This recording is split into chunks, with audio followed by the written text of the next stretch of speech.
Εάν στα γεγονότα που αφορούν στη ζωή του Ιησού Χριστού το πιο κεντρικό σημείο ως προς τους τόπους είναι ο Πανάγιος Τάφος και ο φρικτός Γολγοθάς, στα γεγονότα που αφορούν στο τίμιο και πανάγιο πρόσωπο της Υπεραγίας Θεοτόκου, το πιο σημαντικό σημείο και ο πιο σημαντικός τόπος είναι ο Θεομετωρικός Τάφος, ο οποίος βρίσκεται εδώ στον κήπο της Γεθσημανή.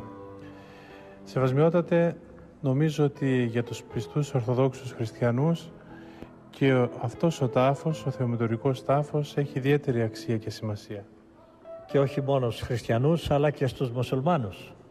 Εδώ όντως βρισκόμαστε στον χήμαρο των Γέδρων ή στην αρχή του Πύρινου ποταμού, διότι εδώ κοντά μας είναι και η Χρυσή Πύλη, όπου θα στηθεί ο θρόνος του Θεού. Γι' αυτό και όπως είπαμε, όλες οι μονοεθνικές θρησκείες πρεσβεύουν ότι την Δευτέρα Παρουσία θα δικαστούν από τον αδέκαστο δικαστή, και όλοι οι τάφοι και τα νεκροταφεία και των τριών μονοθεϊστικών θρησκειών ευρίσκονται πέριξ της Χρυσής Πύλης στον Πύρινο ποταμό. Έτσι λοιπόν και ο τάφος της Υπεραγίας Θεοτόκου, η οποία παρακαλούσε να απέλθει των εγκοσμίων όσο το δυνατόν γρηγορότερο για να συναντήσει τον Υιόν της και τον Θεόν της, καθημερινώς, όπως λέγουν τα απόκριφα Ευαγγέλια, επήγαινε στο όρος των ελαιών και εκεί συναντούσε τον Χριστό, και εκεί ο άγγελος της έφερε το άγγελμα το τελευταίο, ότι μετά 3 ημέρες θα κοιμηθεί. Αμέσως γύρισε στο σπίτι όπου την φιλοξενούσε ο Ιωάννης ο Θεολόγος, ετοίμαζε η ίδια το νεκροκρέβατό της, τα νεκροσέντονά της και όλα όσα χρειάζονται για μία κηδεία. Όλοι παρεξενεύοντο με αυτά που έλεγε ότι σε 3 ημέρες θα απέλθει. Ήταν γεγονός, διότι 1 ημέρα πριν την κοίμησή της, μία νεφέλη έφερε όλους τους Αποστόλους από όλα τα μέρη της οικουμένης που εκήρυταν, και μαζί με αυτούς τον Διονύσιο τον Αεροπαγίτη και τον Ιερόθεο, τους επισκόπους Αθηνών, και παρευρέθησαν και αυτοί στην εξώδιον ακολουθία της Υπεραγίας Θεοτόκου, που την μετέφεραν από το λόφο της Ιών, όπου δίπλα στο Υπερόον, και την έφεραν εδώ στον τάφο. Αφού την ετοποθέτησαν, ήταν έθιμο οι Απόστολοι να καθίσουν μέχρι τα 9 μέρα και να την κλαίνε και να της λένε διάφορους ύμνους που αρμόζουν στην Κυρία Θεοτόκο. Ένας έλειπε όμως. Ο Θωμάς ήταν στις Ινδίες και ήδη είχε φτάσει στα περίχωρα των Ιεροσολύμων, και όταν έφτασε εδώ και έμαθε ότι η Κυρία Θεοτόκος κοιμήθηκε, αμέσως ήρθε εδώ στον τάφο και συνάντησε τους υπολείπους Αποστόλους και λέει, αφού έλειπα εγώ, πρέπει να μου ανοίξετε να προσκυνήσω το σώμα της.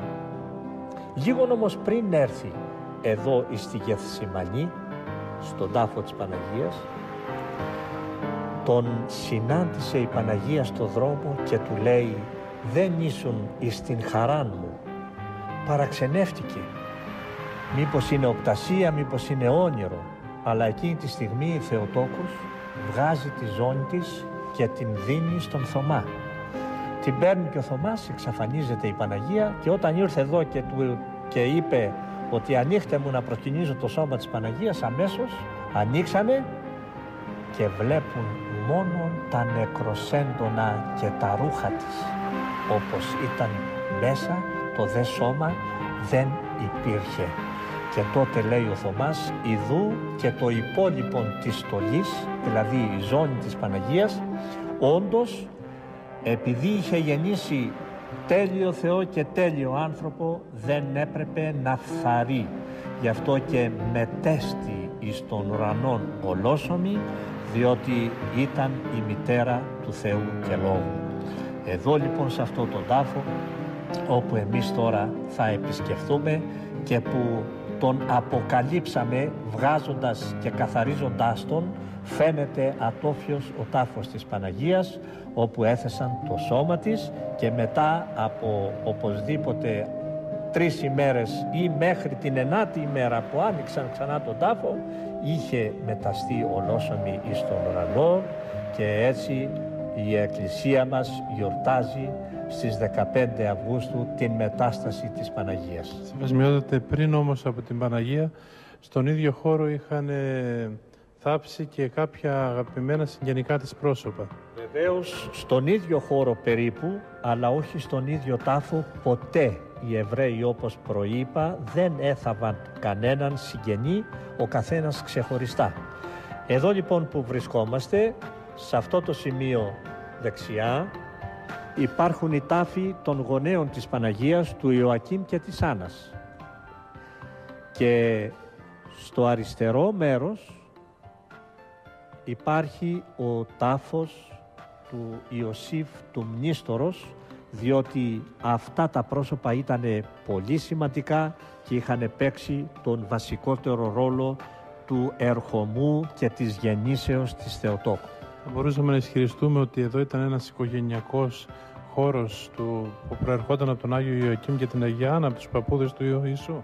Όχι ακριβώς, γιατί ο Ιωακήμ και η Άννα ήταν σημαίνοντα πρόσωπα, ήταν οι υπηρέτες του ναού του Σολομώντος και ήταν θεοφοβούμενοι από τη φυλή του Ιούδα, που έμελε να έρθει η Παναγία, η οποία εν συνεχεία θα γεννούσε τον Χριστό. Γι' αυτό και τους φέρανε σε αυτή την τοποθεσία, εδώ τους έθαψαν, αλλά μετά που και ο Ιωσήφ, ο Μνήστορ που πέθανε, τον έφεραν να είναι κοντά με αυτούς που ήταν συνδεδεμένοι με όλη τη ζωή της Παναγίας.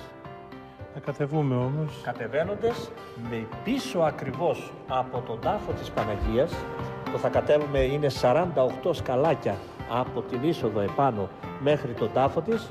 Πίσω από τον τάφο της Παναγίας βρίσκεται και η Παναγία η Ιεροσολυμίτισσα, αυτό το καύχημα και το κλέος των Ιεροσολύμων, η ομορφιά της Παναγίας με τον Χριστό, που πολλές φορές έχει ευλογήσει τον ελληνικό λαό, είτε στη Θεσσαλονίκη, είτε στην Αθήνα, είτε σε άλλα μέρη της Ελλάδος, αλλά όχι μόνον, αλλά και στη Βουλγαρία και σε πολλά άλλα ανατολικά κράτη.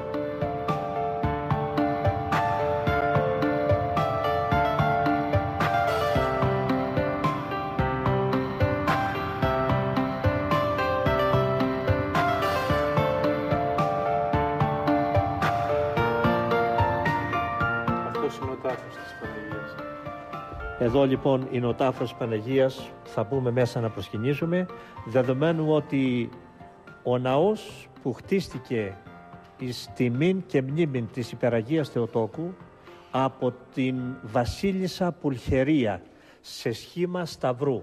Έτσι πως κατεβαίναμε τις σκάλες, αριστερά και δεξιά είναι σε σχήμα σταυρού, για να διαφυλάτεται η αγιότητα του χώρου και ειδικά της τοποθεσίας του τάφου της Παναγίας. Εδώ λοιπόν είναι ο αυθεντικός τάφος της Παναγίας. Βλέπετε πως ήταν τότε και τον αφήσαμε ανοιχτό. Εδώ και 30 χρόνια τον καθαρίσαμε για να φαίνεται και να ευλογείται ο κόσμος που περνάει εδώ και προσκυνάει τον τάφο της, που φιλοξένησε έστω και για λίγες ημέρες το σώμα της.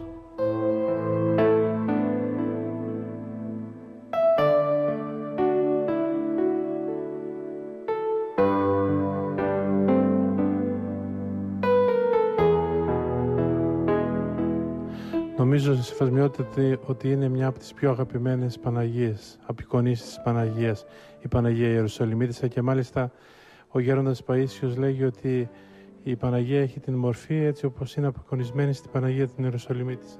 Πράγματι η μορφή της είναι παράξενη και διαφορετική από όλες τις Παναγίες, οι μορφές, γιατί η Παναγία είναι μία. Αλλά βέβαια ίσως να είναι πιο ευλογημένη, γιατί είναι και Ιεροσολυμίτισσα ονομαζόμενη και είναι και θαυματουργός, γιατί σε μία μεγάλη πλημμύρα του ναού αυτή η εικόνα, όπως βλέπετε έτσι τόσο βαριά, ανέβηκε πάνω και έφτασε μέχρι το πάνω μέρος εκεί του παραθύρου, και όταν έφυγε το νερό παρέμεινε η εικόνα εκεί και δεν είχε βραχεί ούτε μία σταγόνα νερού επάνω στην εικόνα, ούτε μέσα ούτε απ' έξω.